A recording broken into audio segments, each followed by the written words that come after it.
What's up, guys? With Seasons of Discovery right around the corner, I wanted to make a Warlocks series, but I didn't really know where to start. So instead of doing one big ass video, I'm gonna do little tiny chunks, right? Okay, so today's gonna be the racials video where we just go over everything about racials.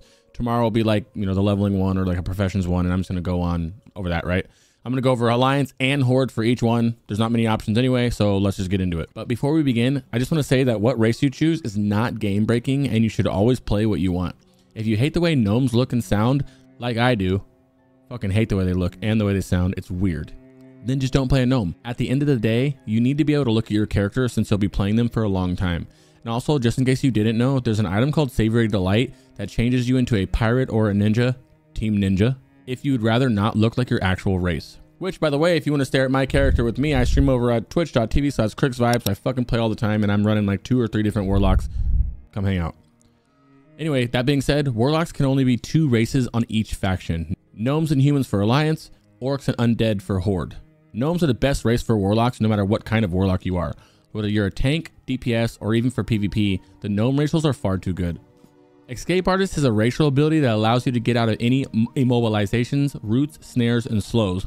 This can range from being Frost Nova to Frostbolt slows, entangling roots, wing clips, and just about everything that can hinder your movement.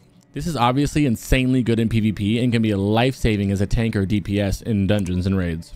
On a short cast time of 0.5 seconds and an extremely short cooldown of 1 minute, this is easily one of the best racials in the entire game. Next up, they have Expansive Mind. This is a flat out 5% increased intellect. Intellect is great for casters since it increases your mana pool and your chance to crit with all your spells. Nothing really much to say after that. The last important racial gnomes have is Engineering Specialization, which gives us an extra 15% to our engineering skill. This normally wouldn't be that big of a deal, but in Seasons of Discovery, you can only get to 225 on our professions. However, with the 15 engineer bonus, this allows only gnomes to get to 240 engineering skill, which allows them to make items that nobody else in the game can make, like the Gnomish Death Ray and the Gnomish Mind Control Cap. Both extremely powerful PvP items. High explosive bombs, which are not only great for PvP, but are very good for PvE as it provides a ton of extra damage that you otherwise wouldn't have. And lastly, the Deep Dive Helmet, which is the best in slot for Warlock tanks as it provides the most stamina out of any other helmet.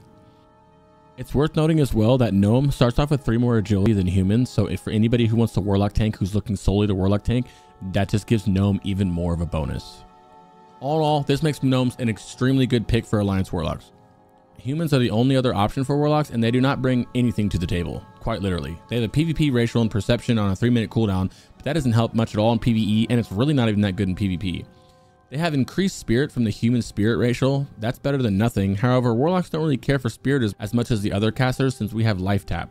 Diplomacy gives us a 10% reputation gain bonus, which I guess is nice. However, we don't have much rep grinding to do in Classic. And lastly, sword specialization gives us a 5 increased skill with swords and 2-handed swords. I shouldn't need to tell you that that doesn't help me at all. So yeah, choose human if you like the human form. Otherwise, gnome is just overwhelmingly better than human. Next up is Horde. Just like Alliance, only 2 races can be Warlocks, orcs and undead.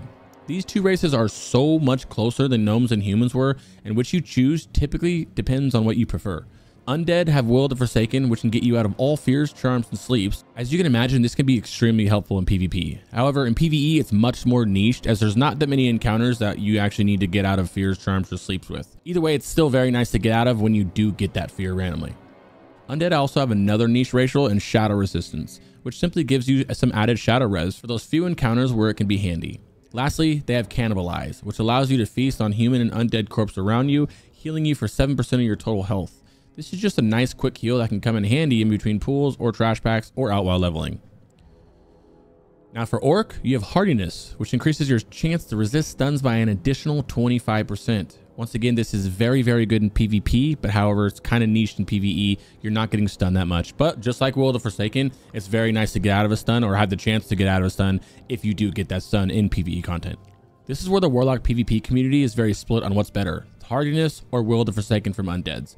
Either way, they're amazing for PvE and can be very helpful in PvE for those few chances you get stunned and need Hardiness, or you get feared, charmed, and slept for Will of the Forsaken.